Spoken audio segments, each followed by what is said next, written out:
Good afternoon, everyone, and welcome to this special event of poetry reading at the James White Library. Our poet this afternoon is Pastor Christopher Mwashinga. And Pastor Mwashinga is a native of Tanzania. We welcome Pastor Mwashinga to read some of his poems to us this afternoon. Welcome.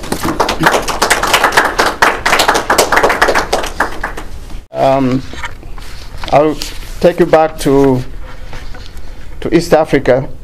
Zanzibar. There are two large islands there. One of the most beautiful islands, it is said, in the world. And so I was vacationing there, and I decided to spend 2 weeks there. So I would do my writings and some other things, and relax a little bit. That was way back in 1999, so I was not married, so I was a little freer, could go to different places, it was easier for me. And so one day, you see, every single day I would wake up very early in the morning, and as always start with my devotions and stuff and prayers. So one day as I was down on my knees praying, the idea for this poem just crossed my mind. After I was done with my prayers, I decided to write this right away. And that was way back in September 17, 1999.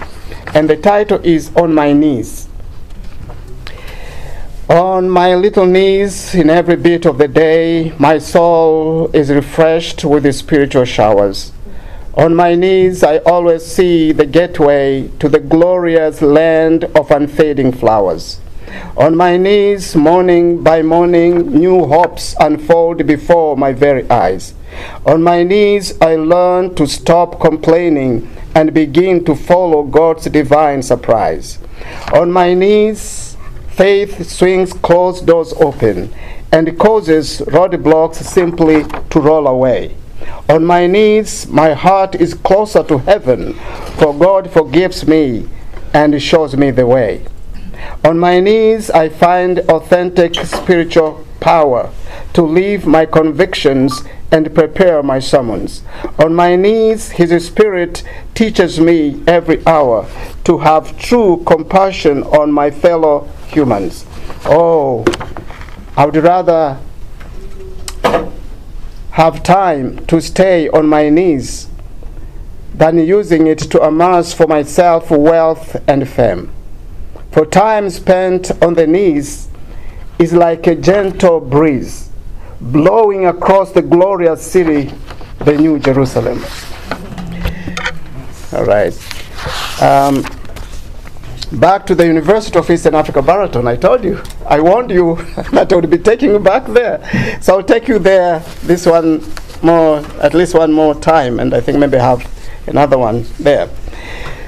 This was during the Easter season of 1996.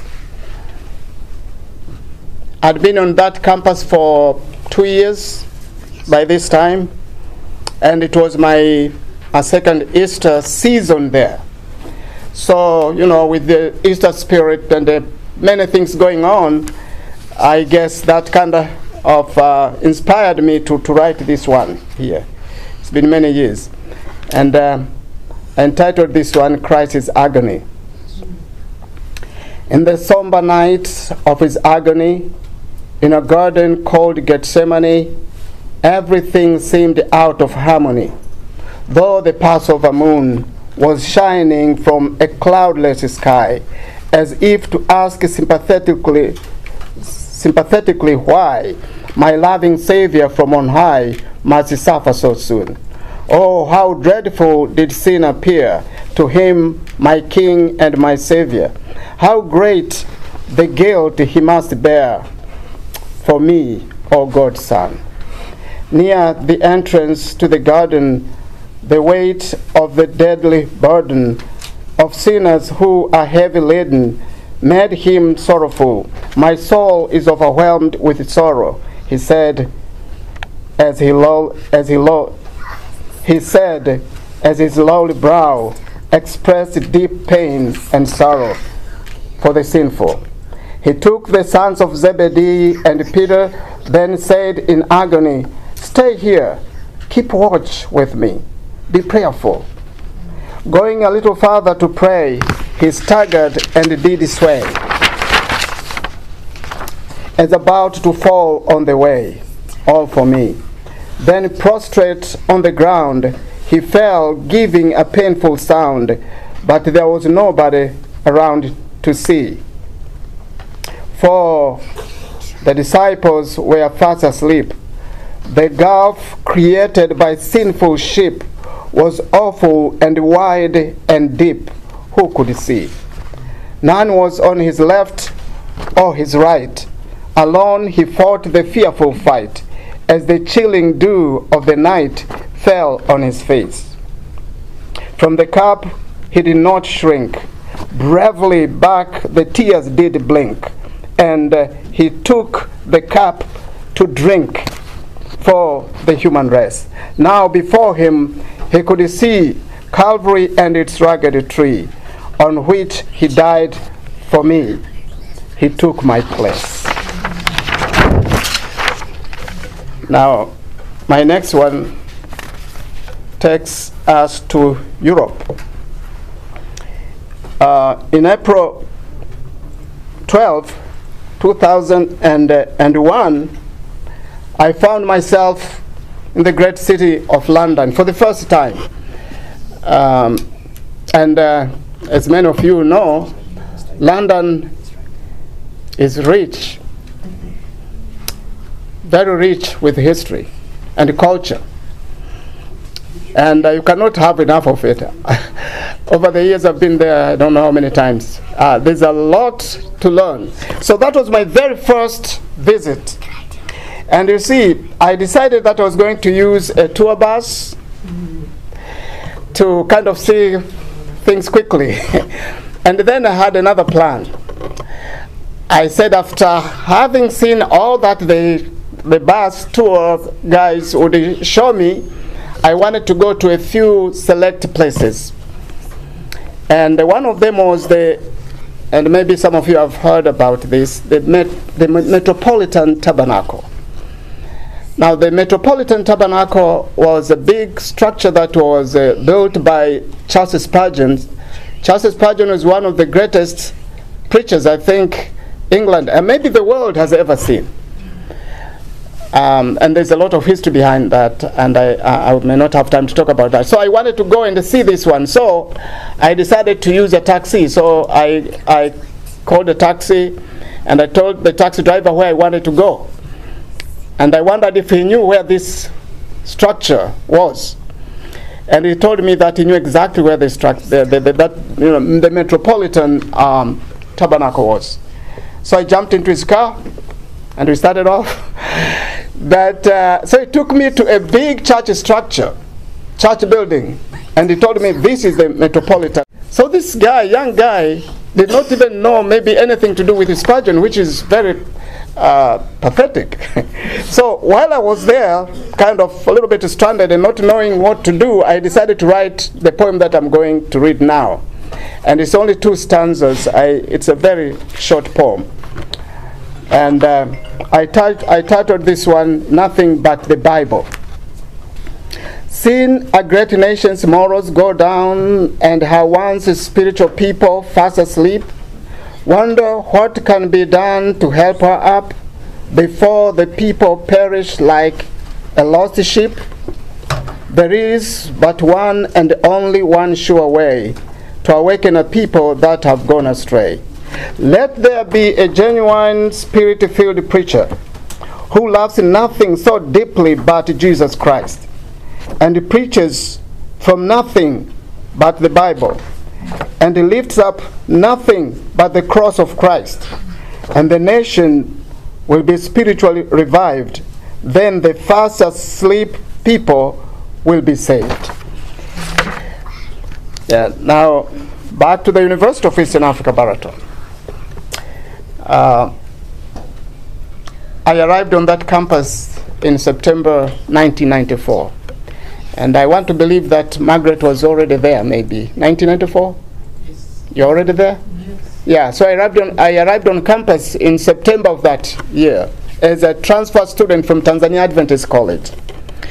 You see, it was less than 6 months after the genocide in Rwanda had taken place, and we had a few students who had escaped the genocide who ended up there. I don't know how they got up there, but we had a few students on campus, and almost every single day, students were talking and discussing things to do with the genocide, and I discovered that some people were losing hope.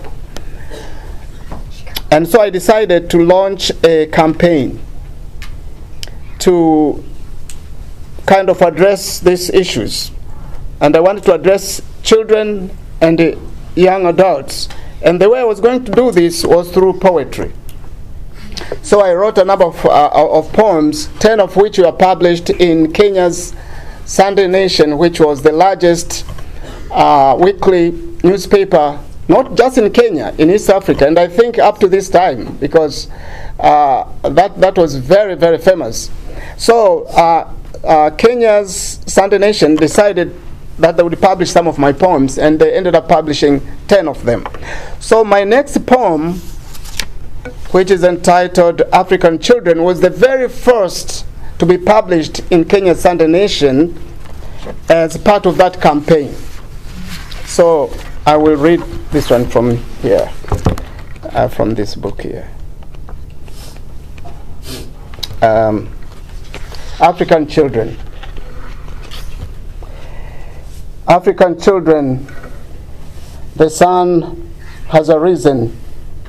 Let the light not ebb away, or your dreams fade, because they will one day come true. African children, Africa needs a future, transparent, not hidden, in culture, in art and culture, technology and agriculture. This battle we must fight, to lose we must not. African children, I urge you to be visionaries and optimists, daring and courageous. Be committed to giving Africa your best, not worst. African children, stay away from tittle-tattle, lest you suffer apathy, a fatal epidemic disease, an inferiority complex that has crippled people and made them pessimists all across the continent. African children, remember, God is on your side. You are strong and intelligent. You can rise above this. You can step over it and say, enough is enough. Don't give in to intimidation. Decide to meet your dreams. Dare to succeed. That was the very first one in that campaign. And apparently, the campaign was very effective. And Sunday Nation played a very big role in that. Now,